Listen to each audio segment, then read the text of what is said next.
Hello, what's up mga bisdak na dako? Samahan niyo ako magluto tayo ng pancit canton. Nag-craving ako ng pancit canton. So ayan, masarap po yan. Ang daming sahog. May pork, may shrimp, and of course, merong ano yan, yung puset. Ay, puset, yes, puset. Ayan.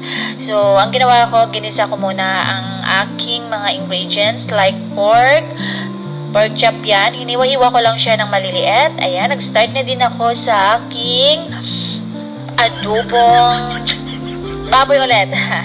So, ayan na. Luto na ang ating pancit canton, guys. Konting halo-halo lang para mag-mix well lahat ang ating nilalagay ng mga pampasarap. So, yan guys.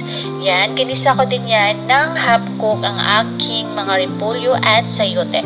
So, ayan lang guys ang ating menu for today's video. Samahan nyo ako magluto at samahan nyo akong kumain sa aking nilotong pancit canton na napakasarap. So, ayan guys, kung paano ko siya niluto. Ayan, ginisa ko yan muna ang aking mga like sayote and what do you call this?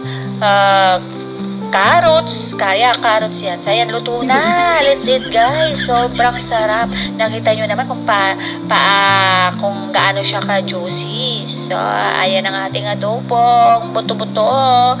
May halong, ano ba yun?